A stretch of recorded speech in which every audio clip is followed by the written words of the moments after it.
What is good, Raider Nation? It's your boy Raider Alex back with yet another video for you guys. Anybody that is new to the channel, you guys love Raider related content just like this, make sure to like, comment, subscribe to the channel. With that being said, let's jump right into the topic of this video. The NFL draft is only 1 day away, and we continue to get some news and rumors about what the Raiders could potentially do tomorrow night in the first round of the 2025 NFL draft. And that first rumor comes from former ESPN reporter Todd McShay. And Todd McShay put out a report saying that after talking with some people in the league over the weekend, I no longer expect Jeanty to be selected at pick number 6 from the Las Vegas Raiders. And he also stated that Jacksonville is reportedly not drafting defensive tackle Mason Graham, and that there could be a possibility Ashton Jeanty gets selected by the Jacksonville Jaguars at number 5. And when it comes to the Raiders, he also mentioned the fact that don't be surprised if the Raiders start a run on edge rushers at number 6 with Jalon Walker and with Mykel Williams, the most obvious fits. He also stated many teams have Walker higher on their board than the consensus, but my gut tells me Pete Carroll could bet on traits and take Williams right there. So let's just talk about this report. Is this some smoke? Well, first of all, I will say with Todd McShay, he did mention Mykel Williams, edge rusher from Georgia.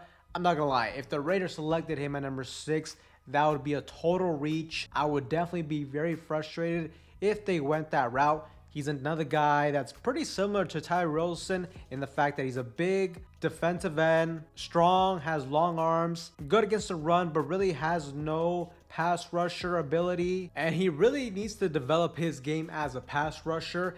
Now, another name that is interesting though is linebacker Jalon Walker out of Georgia. He's an interesting player, versatile linebacker, played a lot of his snaps as an off-ball linebacker with Georgia.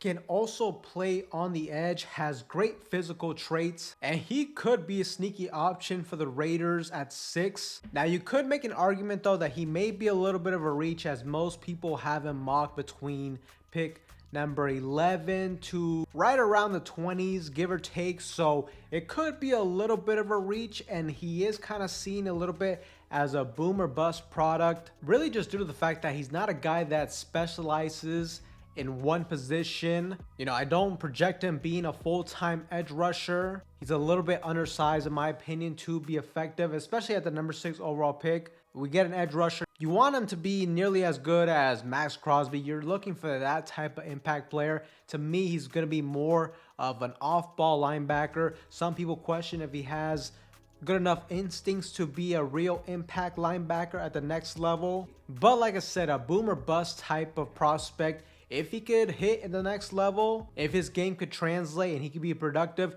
he could be a game changer for the Raiders defense, especially on a rookie contract. And he could be a good linebacker with great upside as a pass rusher. But just jumping to this report though about Ashton Jeanty, do I think whether or not it's a smoke screen? I mean, look, this report, it could potentially be that type of scenario where it's a smoke screen.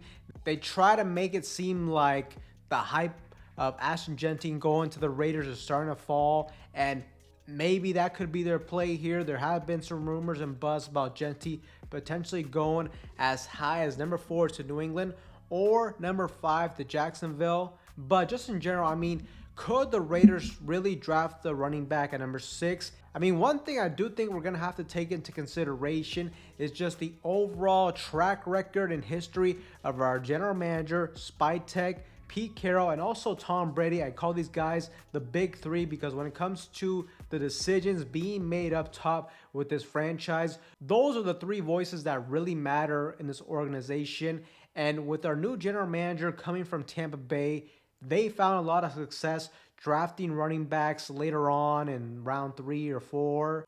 In 2022, they drafted Rachaad White in the 3rd round. Has worked out pretty well for them. And last season, they drafted Bucky Irvin in the 4th round. Another great running back and just a great positional value with that pick. And Tampa Bay, just in general, they've been known for attacking the trenches early on in NFL drafts throughout the past few years. So when it comes to John Spytek, his track record doesn't really scream that we're going to go running back early on. Pete Carroll is also a guy that has not really been known to draft running backs early on in the first round. The only first round running back that he selected was Rashad Penny at pick 27, which ended up being a disappointment in the draft pick. And even then, it was a later first round pick, not an early first round pick like we have this year. And Pete Carroll really has been known to get running backs in day 2 and be successful with them, such as Kenneth Walker in the 2nd round. They also traded for Marshawn Lynch in the 4th round. And another X factor will be Tom Brady, with him being the minority owner. If Tom Brady really likes Jeanty, then I can definitely see him bypassing everything and taking him. But it's really hard to know whether or not that'd be the case or not. And with Tom Brady, I mean, this is like his first time ever being in like a front office type of role in the National Football League. So I can only really go off of, what he has experienced as a player with the New England Patriots and that Bill Belichick type of philosophy. And when it comes to New England, in the 20 years out there, the Patriots only selected a running back in the first round twice. And even then, there wasn't like a super high draft pick. In 2006, they selected Lawrence Maroney with the 21st overall pick. And in 2018, they selected Sony Michel with a really late first round pick. I believe it was a 31st overall pick. But both of these guys were not top 10 draft picks. So if Tom Brady took anything away from this Bill Belichick type of philosophy when it comes to team building, then I don't think he will make that move to draft Ashton Jeanty. And just based off the track records of the big three, the 3 important decision makers of the Raiders, if I had to guess, I don't think they're going to draft Ashton Jeanty.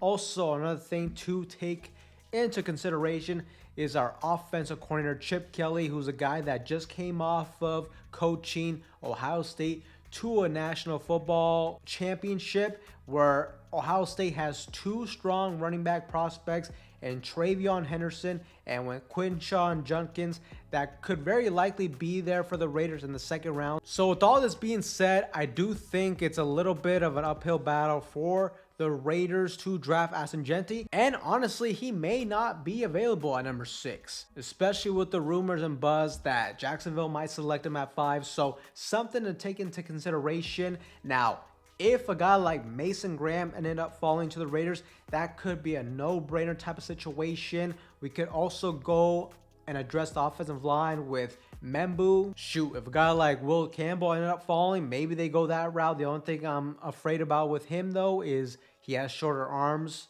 Some people think he's not going to translate as a tackle. He might get moved to guard. You definitely don't want to select a guy that high and have him be a guard and not be the left tackle of your future. Also, too, I think cornerback is still a big position of need for this football team. So I would not be shocked if we went that route either, especially since our head coach, Pete Carroll, did something very similar just a couple years ago with taking cornerback Devin Witherspoon at number 5. But this is just my opinion with the track record of Spytek, Brady, and Carroll. And just in general, with us so early on in the offseason, having our names consistently linked towards Ashton Jeanty, it seems a little bit too good to be true. The one thing I've learned as a Raiders fan is anytime it seems to be like an obvious pick for us, especially when it comes to the first round, we usually go in the complete opposite direction. So something to take into consideration heading into the draft tomorrow. The only way I see the Raiders drafting Jeanty is if they really are that convinced that he could be a generational type of running back. Then in that case, sure, you can maybe throw track record out the window and maybe they go that route. But like I said, I would not be shocked if Jeanty went number 5 to Jacksonville. And if he did fall to the Raiders, maybe they could try to trade down with another team like Chicago or the Dallas Cowboys. And if they can't get a trade done, I think more than likely the pick tomorrow will be a defensive player. Or if they go offensive side of the football, I think they're going to get an offensive tackle, very likely Membu in that scenario. But definitely a lot of speculation heading into tomorrow. It's going to be a big day for the Raiders. This first pick will determine the direction of the draft this year. And it is going to be super interesting and exciting to see what happens tomorrow night But Raider Nation, let me know what you guys think in the comment section down below. Do you think this is a smoke screen? Do you think the Raiders are out on Ashton Jeanty, or do you think there still is a good possibility they could select the standout running back with the 6th overall pick tomorrow in the draft? Let me know in that comment section down below. But with that being said, Raider Nation, that is all for you guys in today's video. Anybody that is new to the channel, you guys love Raider related content just like this, make sure to like, comment, subscribe to the channel. That being said, I will see you guys in the next one.